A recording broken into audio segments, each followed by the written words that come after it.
राधे राधे, जय श्री कृष्णा। दोस्तों, यह अधिक मास की पावन कथा है। एक गांव में वृद्ध माता अपने बेटे के साथ रहती थी। उसने अपने बेटे को बड़े प्रेम से पाला पोसा, पढ़ाया लिखाया और योग्य बनाया। बेटा बड़ा होकर नौकरी करने लगा और उसका विवाह भी हो गया। वह माता अत्यंत धर्मपरायण थी।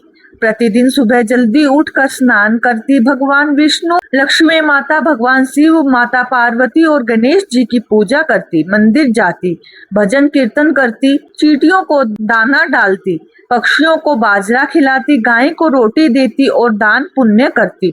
एक दिन बेटे ने अपनी माँ से पूछा, माँ, आप इतना दान पुण्य और पूजा पाठ क्यों करती हो? माँ ने कहा, बेटा, यही सच्चा धन है, यही मेरे साथ जाएगा। लेकिन बहू को सास का यह सब करना पसंद नहीं था। उसे लगता था कि सास घर का सामान दान में दे देती है।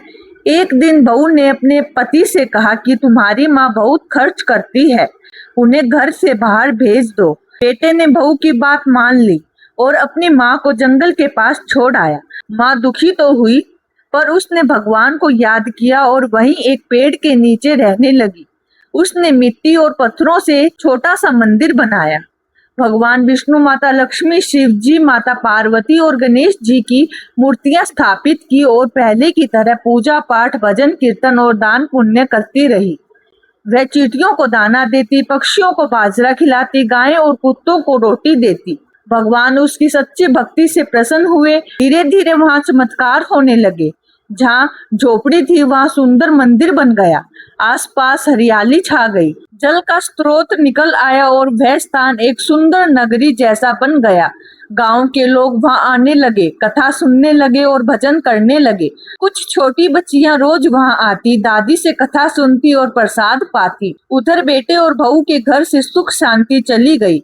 घर में कलेश बढ़ गया, धन घटने लगा और परेशानियां आने लगी। तब बेटे को अपनी माँ की याद आई। उसने खोजते खोजते माँ को ढूंढ निकाला और देखा कि जहाँ उसने माँ को छोड़ा था वहाँ अब सुंदर मंदिर और समृद्धि है। बेटे ने माँ के चरणों में गिरकर क्षमा मांगी। माँ, मुझसे बहुत बड़ी भूल हुई, मुझे क्षमा कर दो। माँ ने प्रेम से उसे क्षमा कर दिया और कहा, बेटा, यह सब भगवान की कृपा और दान पुण्य का फल है। कभी किसी को दान पुण्य करने से मत रोकना।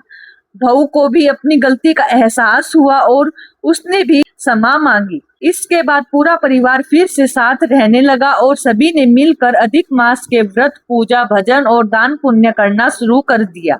भगवान की कृपा से उनके जीवन में फिर से सुख, शांति और समृद्धि आ गई। दोस्तों, इस कथा से हमें शिक्षा मिलती है कि माता पिता का सम्मान करना चाहिए, दान पुण्य और भगवान का भजन कभी नहीं छोड़ना चाहिए, क्योंकि सच्ची श्रद्धा और सेवा से भगवान अवश्य प्रसन्न होते हैं। तो दोस्तों, आपको यह कथा कैसी लगी कमेंट करके जरूर बताइए। मेरी वीडियो को लाइक करें, शेयर करें और चैनल को सब्सक्राइब करें। बेल आइकन को प्रेस करना मत भूलिए। धन्यवाद। जय श्री कृष्णा।